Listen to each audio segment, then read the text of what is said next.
শুভ সকাল আমার মিষ্টি পরিবার, কেমন আছো তোমরা সবাই? আশা করব সবাই খুব ভালো আছো আর সুস্থ আছো। আর আজকে দেখো আমি আমার বাগানের গাছের ফুল দিয়ে ব্লগটা শেষ একদম শুরু করে দিলাম। আর আজকে বৃহস্পতিবার, যেহেতু বৃহস্পতিবারের পুজোও আমার কমপ্লিট হয়ে গেছে।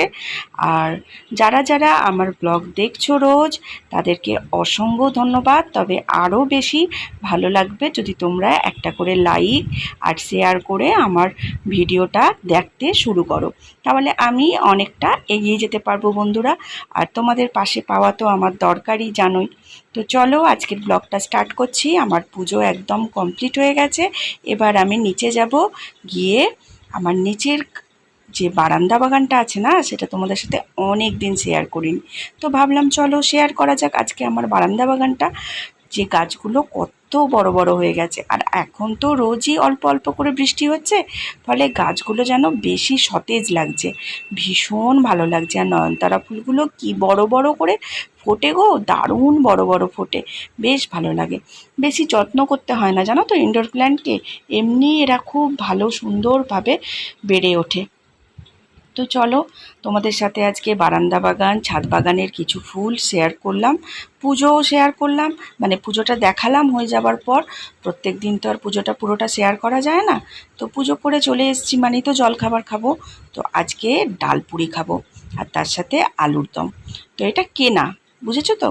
যে যে জিনিসটা তোমার খেতে ভালো লাগবে, রোজ আনতে আনতে আনতে আনতে যতক্ষণ না তোমাকে সেই জিনিসটার ওপর অরুচি ধরাবে, ততক্ষণ সে ছাড়বে না। কেন কথাটা বুঝতে বলেছি তোমরা আশা করি বুঝতে পেরেছো, যারা যারা আমার ব্লগ রোজ ফলো করো। আবার আজকে কচু শাক, বুঝতে পারছো? মাথাটা গরম হয়ে যায় না বলো তো? রোজ রোজ কি এক জিনিস রান্না করতে ভালো লাগে, না তোমাদেরকেই দেখাতে ভালো লাগে? যেহেতু কালকে ইলিশ মাছ এনেছে, তো তার জন্য আবার কচু শাক এনেছে।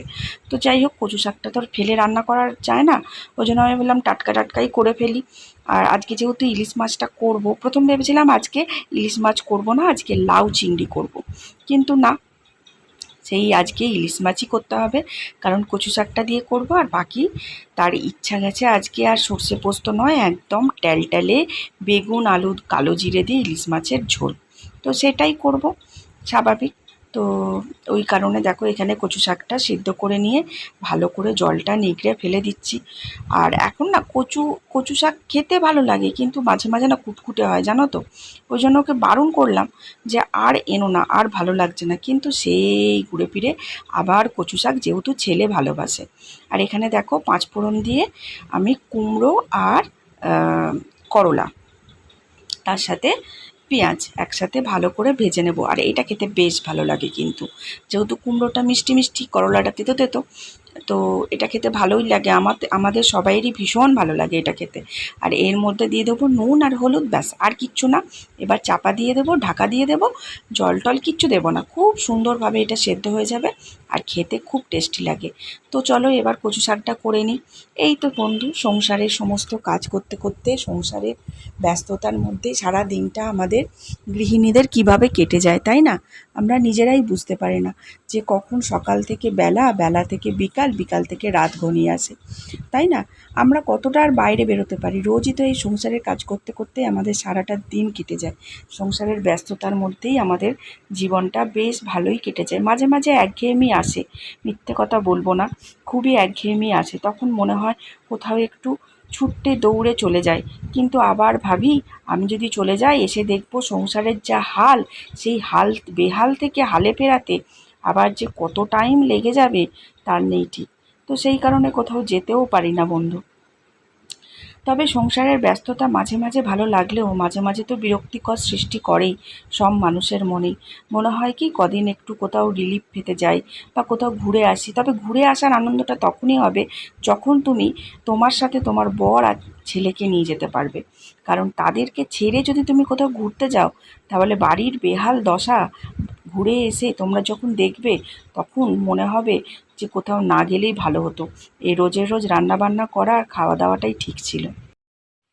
কি ঠিক বললাম তো? তোমরা আমার সঙ্গে একমত কিনা অবশ্যই কিন্তু আমাকে জানাবে। আর দেখো, যেহেতু বেগুন দিয়ে ইলিশ মাছের ঝোলটা করব, তাই মাছগুলো বেশ লাল লাল করে ভেজে নিয়েছি। আর মাছগুলো থেকে তেলও বেরিয়েছিল, কিন্তু কালকে আর তেলটাকে আলাদা করে সরিয়ে রাখিনি, তাহলে কিন্তু মাছের যে ঝোলটা তার টেস্টটা হতো না, বুঝেছো তো? তো সেই তেলের মধ্যে দেখো আলুগুলোকে বেশ লাল লাল করে ভেজে তুলে নেব। তবে বেশি আলু নয়, একটাই আলু কেটেছি, কারণ আলুর যা দাম, আলু আর খাওয়া যাবে না। তো একমাত্র আমার বর বলল এখন পটলের দামটা একটু কমেছে, বাকি সব কিছু মানে আকাশ ছোঁয়া দাম, মধ্যবিত্তদের নাগালে কোনো কিছুই নেই। আসলে কি বলো তো, মধ্যবিত্তদের কথা না কেউ চিন্তা করে না, বুঝেছো তো? এই হলো ব্যাপার। তো যাই হোক, আর কিছু করার নেই। আলু একটাই কুটেছি, আলু না দিলেও হতো, এটা শুধু বেগুন দিয়েও ঝোলটা করা যায়, খেতে ভালো লাগে। কিন্তু ওই যে বাঙালি আলু সবেতেই খোঁজে, যেহেতু আমি আজকে কোনো তরকারিতে আলু দিচ্ছি না, কচু শাকেও না, তেঁতোতেও না, তো সেই কারণে এটার মধ্যে আলু না দিলে ঠিক খেতে টেস্ট লাগবে না। তো বেগুনগুলোকে দেখো লাল লাল করে ভেজে তুলে নেব। আর এই আলুগুলোর মধ্যে কালো জিরে আর কাঁচা লঙ্কা ফোড়ন দিয়ে দিয়েছি। এবার এর মধ্যে আমি জল দিয়ে দেব, ব্যাস। এরপর হলুদ আর নুন দিয়ে ভালো করে ফুটতে দেব। তারপর ভালো করে ফুটে গেলে এর মধ্যে আলুটা সেদ্ধ হয়ে গেলে বেগুন আর ইলিশ মাছটা অ্যাড করে দেব। আর বেগুনটা যেহেতু তুলে রেখেছি কেন বলো তো, কারণ জানোই বেগুনটা খুব নরম সবজি, তো তো ওটা তোমার ফুটে যাওয়ার পর আর কি গলে যেত, গোটা গোটা আর বেগুন পাওয়া যেত না। তো সেই কারণে বেগুনটাকে আগে থেকে তুলে রেখে দিয়েছি। এবার মাছের ঝোলটা খুব ভালো করে ফুটে যাবে, আলুটা সেদ্ধ হয়ে যাবে, তখন ভাজা ইলিশ মাছ আর ভাজা বেগুনটা অ্যাড করে দেবো। এই ঝোলটা খেতে কিন্তু খুব টেস্টি হয়। এর মধ্যে তোমরা পারলে সর্ষে বাটা দিতেই পারো, তবে আমাদের খুব একটা সর্ষে বাটা দিই না, শুধু বেগুন আলু কালো জিরে কাঁচা লঙ্কা দিয়ে ঝোলটা করি, খেতে অপূর্ব লাগে। তো যাই হোক, চলো, এটা একটা ইলিশ মাছের, আর ইলিশ মাছ এমন একটা মাছ না, যেখানেই দেবে সেখানেই টেস্ট এসে যাবে। এটা যদি তুমি বেগুনের বদলে কচু দিতে, তাহলেও টেস্ট এসে যেত। তো যাই হোক, যে যেটা দিয়ে ভালোবাসে, আমাদের বাড়িতে বেগুনটা দিয়ে বেশি ভালোবাসে, তো সেই কারণে আমি বেগুন দিয়ে করলাম। তো মাছের ঝোল একদম কমপ্লিট। এবার আমি করব তেল পটল। তো আমার খুব ভালো লেগেছে, তো একজন কমেন্ট করেছে যে আমার কাছ থেকে তেল পটলের রেসিপিটা দেখতে চায়। তো তোমরা এরকম কমেন্ট করো, আমার ভালো লাগে সেটা। তো এই দেখো, তেল পটলটাই আজকে তোমার জন্যই করছি। এখানে ভালো করে এটা পটলটাকে লাল লাল করে ভেজে নেব। ভেজে নিয়ে তুলে রেখে তারপর এই পটলের মধ্যে আমি তোমার পটলটা লাল লাল করে ভেজে নিয়ে তুলে রেখে এর মধ্যে দিয়ে দেব পেঁয়াজ কুচি। তো পটলটা ভাজার পর তেলটা হয়তো একটু কালো হয়ে যেতে পারে, তো তার জন্য কোনো অসুবিধা হবে না, কালারটা কিন্তু তরকারি সেই লালই আসবে, তাই তেলটা ফেলে দেওয়ার কোনো দরকার নেই। তো দেখো, এখানে ভালো করে পেঁয়াজটা ভেজে নিলাম, ভেজে নিয়ে নুন আর মিষ্টি দিয়ে দিয়েছি, দিয়ে আগে থেকেই পেস্ট করা আছে কাজু আর আদা টমেটো আর 2 কোয়া রসুন, তো সেটাও দিয়ে দেবো এর মধ্যে, দিয়ে খুব ভালো করে কষিয়ে নেব। আর এটা কেন তেল পটল নাম সেটা তোমাদের বলি, এর মধ্যে কিন্তু কোনো রকম জল পড়বে না, শুধু কমিয়ে কমিয়ে কষিয়ে কষিয়ে রান্নাটা হবে। আর খেতে জাস্ট অসাধারণ হয়, শুকনো ভাতে অনেকটা ভাত খাওয়া হয়ে যায়। এর মধ্যে দিয়ে দিলাম লঙ্কা গুঁড়ো, হলুদ গুঁড়ো আর কাশ্মীরি লঙ্কার গুঁড়ো, আর 2টো কাঁচা লঙ্কা চিড়েও দিয়ে দিয়েছি। ভালো করে কষিয়ে নেব। কষিয়ে নিয়ে যখন তেল ছেড়ে যাবে, তখন পটলগুলোকে কিন্তু অ্যাড করে দেবো, কারণ পটলগুলো যতই ভেজে নিই একটু তেলের সাথে সেদ্ধ করার ব্যাপারও থাকে। তো দেখো, এখানে বেশ সুন্দর তেল ছেড়ে গেছে। এবার আমি পটলগুলোকে অ্যাড করে দিয়ে এবার খুব ভালো করে এটা নাড়াচাড়া করে নেবো। আর হ্যাঁ, আমার কাছে কালকে ধনেপাতা ছিল বলে আমি ধনেপাতা দিয়েছি, তোমাদের কাছে ধনেপাতা না থাকলে দেওয়ার দরকার নেই, শুধু কসুরি মেথিও দিয়ে দিতে পারো। কসুরি মেথি দিলেও কিন্তু খুব টেস্টি হবে এই তরকারিটা।